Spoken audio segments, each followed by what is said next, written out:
Hey, welcome back to the channel. Today we're just going to answer those Q&As that you submitted 2 days ago. There wasn't a lot. I think there was 24. I didn't actually see most of them, so I'm just reading what I was sent. But like everything else, we're just going to answer honestly, openly, complete transparency where we can. Because a lot of questions, they're subjective and it would take hours to answer if it's specific to you and I don't know those details. So let's get into the first one. Is 45 too late to start investing? Well, that's older than I am, but I'm assuming you plan on living longer than 45. So the answer is no, it's never too late. You might as well start. The only difference between someone who's 20 and someone who's 45 is you have less time to get there. So you're going to have to do an escalated plan to get there, which is figure out when you want to have this security or retirement or whatever you want to call it. Let's say it's 60. It means you only have 15 years instead of 40. You have to figure out, do all the math, factor in what inflation is going to be on average, how much you're going to need to live at that point, and how many years you expect to live after that. If you expect to live for 20 years, after 60, that means in 15 years you have to start investing to have enough money to survive 20 years after that point. Doesn't mean you don't keep investing after 60, but you have to figure out an escalated plan to get there, because a 20-year-old has 40 years. A 20-year-old can literally start investing $100 a month, never have to put in more, and can retire comfortably at 60. So without seeing your current situation or knowing what you can do, I'm not actually sure who sent this, but I'm just telling you right now, if it's something you ever want to sit down and discuss in detail, we can do that, but I'm not going to get into that specifics here because I don't know your variables. Next one. As a young person, how can I find a community of financially literate and driven people? Well, I'm assuming you follow the page, so you know we've been educating people essentially for free since the beginning of COVID. So, we're here if you want to use us, but I can't really speak on how to get involved with other groups. We're always willing to sit down with people. Information, we don't expect people to pay for it because it's just information. You paying for it, it doesn't change our lives. Sharing knowledge, if someone's going to be respectful in the questions that they ask, is not an issue for any of us. So, we're willing to help, but as far as everybody else, I don't know how you would get in other circles. We throw dinners twice a month at local restaurants. People are more than welcome to show up, rub shoulders with 6, 7, 8, and 9-figure people, but we can only open the door. We can't force people to walk through it. We have nothing to sell you. So you're just coming to learn how those type of meetings look, how people talk, as opposed to what may be in your groups. That's it. It's just changing who you're around so your mindset changes. If you sit around 5-figure people, you're going to talk about this. If you sit around 6-figure people, 7-figure people, we did that other video, just perspective on different income levels. So I won't go too far into that, but yeah, that's how you do it. You find people in the groups that you want to be like, and then go sit with them. Most of them are... People assume that wealthy people, whatever that means to you, are arrogant, ignorant, and all that kind of stuff, because all they're exposed to are people that look wealthy. They get all dressed up and they're worried about you seeing them looking wealthy. So yeah, they look egotistical and arrogant, but they're not actually wealthy. They've spent all their money trying to look the part. I think that's where the confusion and the intimidation comes from. Most people who are wealthy do not care to even try and make you believe they are, because they already have it. They don't need to convince you. So that was a long-winded speech, but yeah, it's very easy to get access to people who are friendly and are willing to share knowledge. How did you become so confident? I struggle with self-image.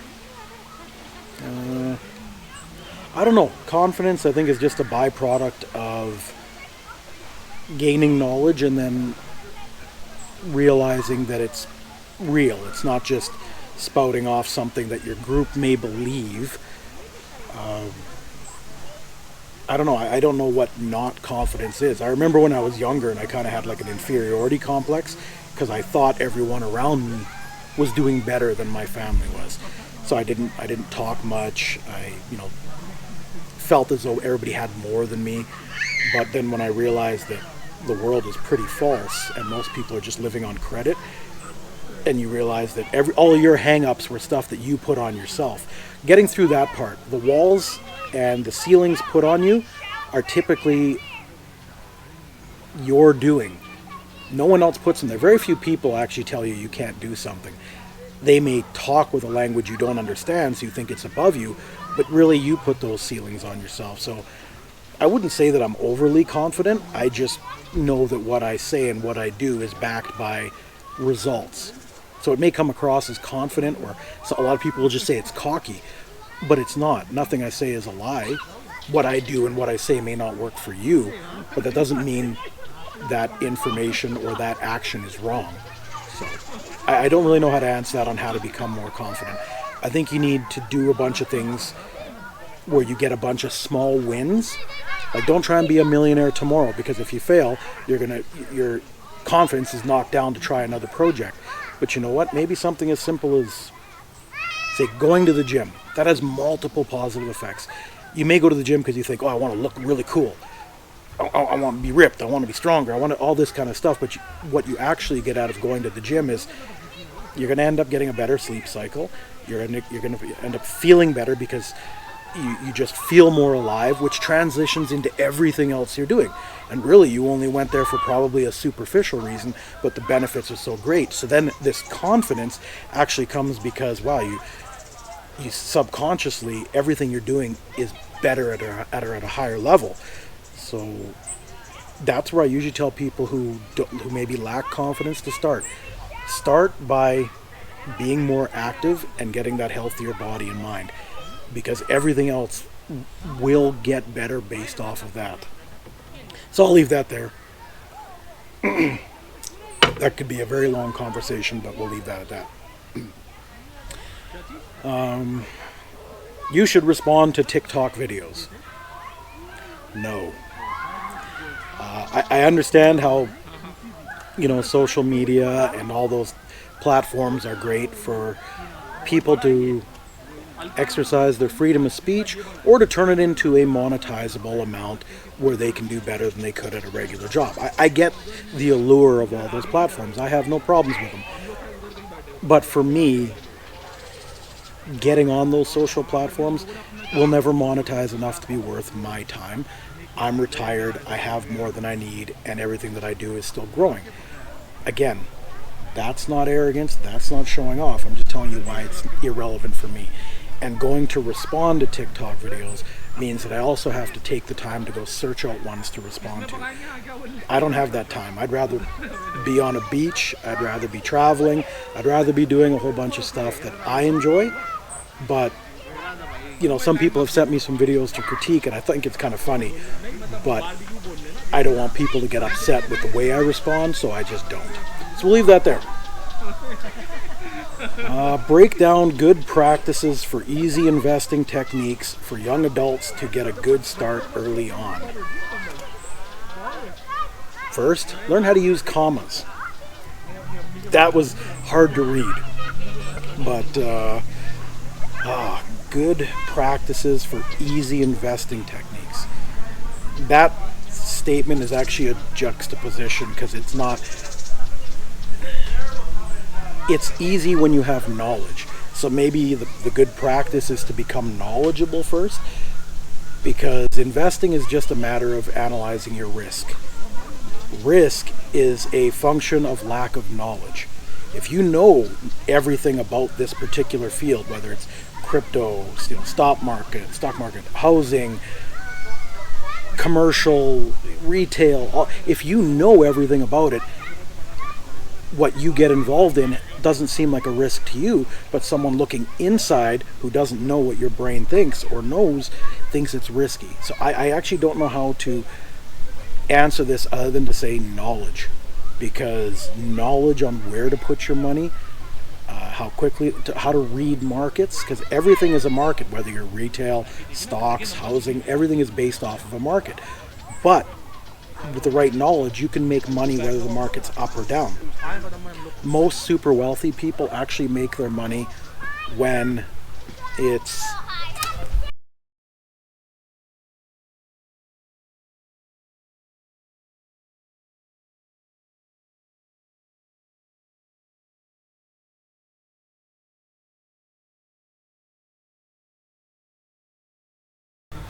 anyways. So yeah, just get educated. I don't know where that last bit would have got cut, because that was a useless conversation about people.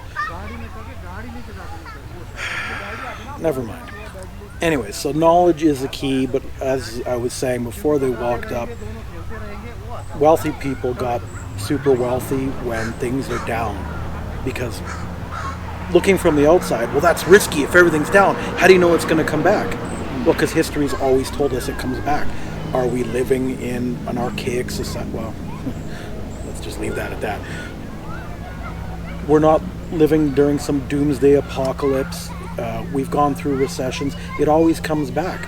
So wealthy people understood that's when you get into certain markets. Yes, when things are on their way up, everybody can make a little bit of money, but you don't make huge money because you don't know where you're buying on the way back up. When things are coming down, that's a great place to buy. But without going into heavy detail on that, which I don't want to on these questions, you won't really understand that portion until you get more knowledge. Feel free to comment below if you want to get into more conversations. We're willing to do that, DMs through social media and stuff, but I don't want to turn this into a 40-minute video just answering questions. What is your thoughts on major Canadian bank stocks? Well, regardless of how the country is doing with the individuals making money, banks are always making money. When everyone's stock portfolios were down for the last 2 years, you had banks like RBC posting $4+ billion profit quarters. I think last year they did like $20 billion in profit when all the products and services they sold you lost money. That's just an interesting perspective, but guess what? Their stocks went all the way down to $72 when people started, the pull-out technique, and they bounced all the way back up within a year. So again, wealthy people didn't pull their money out, they put more in. So while the average person got scared, pulled out, they lost money, because you don't gain or realize a loss until you've actually sold something. So wealthy people didn't get scared, left their money there, bought more when everybody else sold, getting out, and they made millions more. That's just that. But going back to the questions, what are my thoughts on Canadian bank stocks? They're all pretty solid. Your RBC is always going to be a winner. CIBC does decent performance. BMO did not too bad. Scotia did not too bad. So, if you're looking for a long ride, national banks, especially in Canada, are pretty safe. I'll leave it at that, because I'm not giving investing advice. I'm just answering a generic question asked. Next one. What's your advice on balancing having fun in the moment, enjoying life, versus investing in your future? Well, do you plan on living in the future? Because that should answer that all right there. We now have a younger generation that says, oh, what if you die tomorrow? What if this? What if that? Well, if you're dead tomorrow, it really doesn't matter, because you don't have time to regret it. But you know what you do have time to regret? A lifetime of bad choices when you're young. I cannot stress this enough. Investing in your late teens and throughout your 20s sets up the rest of your life. A lot of people said, well, they can look at me and say, oh, you had no fun in your 20s. You didn't travel, you didn't do this, you didn't do that. You're absolutely right, I didn't. But then my ass could be sitting here answering your questions in my 30s, because I don't have a job to go to and I don't have to work for the rest of my life. Again, that sounds arrogant when people hear that, because they think that I'm saying something profound. I'm really not. I just set up the rest of my life in my 20s. Yeah, it took 16 years. I can't tell you how to invest to retire tomorrow. I can tell this guy how to invest on living till tomorrow, and it sure as hell isn't biting me again. You lose. Where were we? So basically, to answer your question, investing should always be in the forefront of your mind, especially if you have a family, young ones, that kind of stuff. Their future is coming. Your current pleasure or vacations are irrelevant compared to whether you eat in the future. That's probably a better way to act. I know I don't like to go doomsday, but just think of it like that.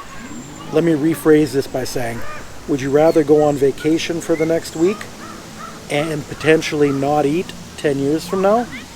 Or would you rather save up your money, invest, learn the knowledge, and then know that 10, 15 years from now you can go on vacation without it ever touching your money? You know, I know these are very boring topics and I don't get all excited about stuff, but I'm just relaying a message. I'm not critiquing your way of thinking. I'm just saying, because we were asked the question, how we would approach these questions. The future is always more important than the present. In our minds.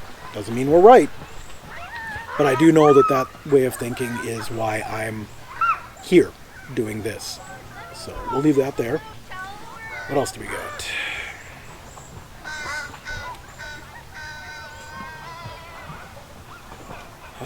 As a young person, should I be more focused on education or investing?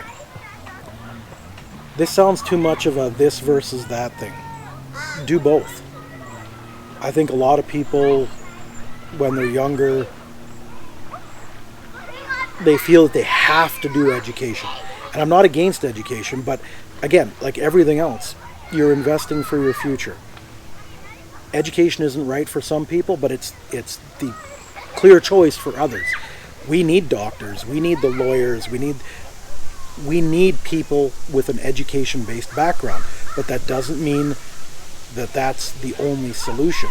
Do the math, like everything else, to figure out what are you giving up, how many years, and the cost of it. I think you should do both. With all of your spare money, don't go drinking on Friday and Saturday. Your student loans, which I have an issue with, you get to be paid back at a fairly low rate if you actually focus on paying them back and don't add a lot of other monthly payments to your life. My biggest what's a nice way of putting it? My biggest problem with the education system is it sets you up for a single path that you're tied to financially. Government, banks, whatever, will give you a $50,000 loan to do one thing in school. I'm going to be an accountant. I'm going to be a phys ed teacher. I'm going to be this. But what happens if that's not what you want to be, but now you're $50,000 in debt to do that? What the government doesn't seem to want to invest in people is to say, do you have an idea for a business? Do lots of research. Come to us with a plan, just like you do when you have to do a career investigation report to get into school. And say, we could also give you $25,000 to go start a business. Granted, that business may not succeed, so you pay it back. But you know what that did? It exposed you to the real world for the same amount of money. And now you could be an entrepreneur. Even if it fails, the average millionaire went bankrupt, 3 times? But at least that taught you something other than straight line to being an accountant. But what if that fails? Or you don't want to do that? Is that actually transferable to another career? Not really. But real world getting into business would. And imagine how much more you can make and pay off that loan if you got into business as opposed to just going to school and coming out and working at the bottom of your field. It's just, I know that isn't really the question you asked, but that's just my thoughts on an unfortunate situation, which is the current education system. No question, just a comment. Love how you don't care about gaining followers or number of followers. Oh, there's one less right there. Being retired, a large group does what we do. But me personally, having 20,000 followers between the two pages, yeah, it seems like a lot to people who like followers or desire a greater following, but we don't monetize any of this kind of stuff. Like even this YouTube channel, this will monetize, but that's not why we're doing it. It's the easiest way to reach a whole bunch of people. So I don't get stressed out if we don't grow followers. I actually have started getting the guys in the group, girls in the group, when they see someone being really negative and not engaging in a respectful conversation, just ban them off the page. We don't need a following. If we have to lose 100 a day to get rid of the people who aren't interested in listening anyways, gone. They weren't helping anyways. Who cares if our follower count goes down? It just means we're hitting the true group of people that want knowledge, because that's all we really have. So we'll leave that there. Another, dealing with haters. How do you deal with haters? It's different for our generation than yours. No, it isn't. My generation didn't care. Successful people never cared about the people who just openly critique them for no reason and just threw shade on them all the time. Those people aren't relevant in your life. Constructive criticism is beneficial, and that comes from your peers, your close circle who actually wants you to do better, so they're correcting mistakes that they see in you that they've already made. Your peers are great. Haters are useless. Some people are like, yeah, but they're my motivation. Well, good for you, but it means they're also affecting your life. Why aren't you motivating yourself enough? So yeah, just understand the fact that you cannot change a hater's mind. Nothing you can do is going to change their approach. Like those people that just go on social media and throw a negative comment at something. If you don't like what you're seeing in that, why do you have to comment? Because this ability to have freedom of speech makes people believe what they have to say is actually important. And they have no real control in life, so the only way they can hold a dominant position over someone is to hurt them negatively through a couple comments on a keyboard. Ignore it. It's irrelevant. Did your life get better from it? No. So should it get worse? No. It's irrelevant. Like on the YouTube channel, we post videos, and there's people that don't like, they'll hit the thumbs down when we post a video about designing the houses for charity. Please tell me how we could have possibly done something in that video to offend someone. Look, we're designing houses for charity. And 3 or 4 people hit the thumbs down. Is that going to stop us from building homes for people that need it? Absolutely not. Did we spend a fraction of a second wondering why and understanding why someone would do that? Yeah, fraction of a second. Then it was like, don't matter, because hundreds of people, thumbs up. We're not worried about the other ones. So we'll leave that at that, because we can do that for hours. Best stocks to buy in this market. Has nothing to do with what are the best stocks. I'm not doing your homework for you. Sorry. If you expect a direct answer and someone's supposed to do all the work for you, you're never going to be successful anyways. I hate these questions. The real question should be, can you teach me how to understand the stock market and be able to visualize which stocks are the strong ones to buy? You're not paying me to build a portfolio for you, so I'm not going to tell you which stocks you should buy. I have no idea your finances. I have no idea your free cash. I have no idea your risk tolerance. I'm not telling you what stocks to buy. Here's another one. He knows more than me. All right. Is there any chance for an average guy to get a girlfriend? Sorry, I know the look on my face looks like I'm just in amazement, but I can't answer this.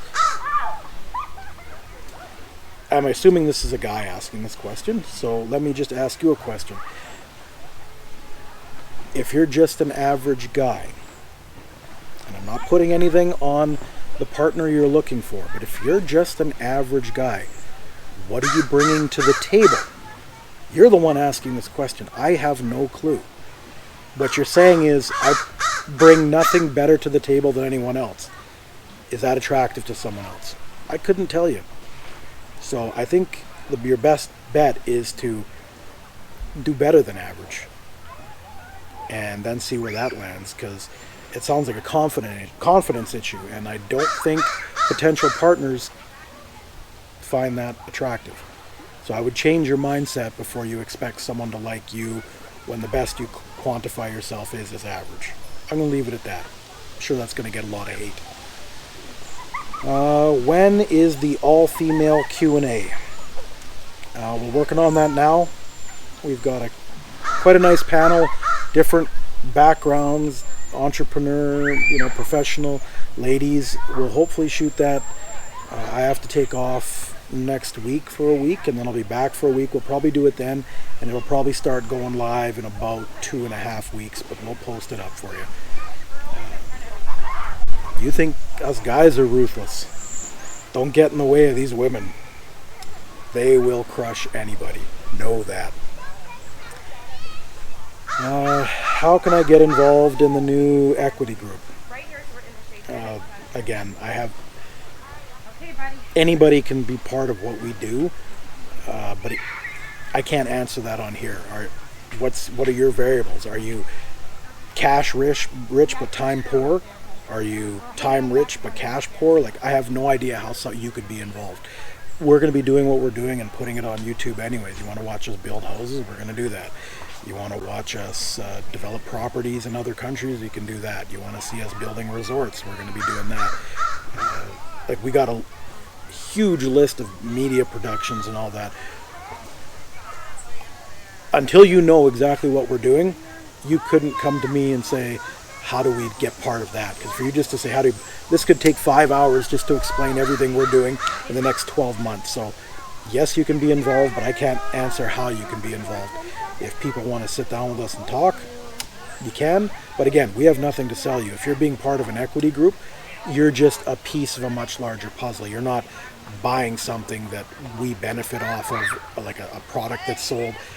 This isn't something where, just sign up 5 people and you'll make money. No, this is real world development of wealth that has nothing to do with like multi-level marketing or pyramid this or drop shipping that. This is how wealthy people make wealthy people money. It's an equity group that's going IPO. So I would Google those terms, then you'll understand how money's generated and how it's going to happen right in front of you. How's your body transformation going? I don't know, I'm still heavier than I want to be, but I'm down about, I think today makes the end of 4 weeks. Cameraman? Yeah, today makes the end of 4 weeks. I didn't do a weigh-in last week because I just, no excuses, maybe didn't eat as well as I should have, but I was on the road for 6 days, part of the videos that you saw.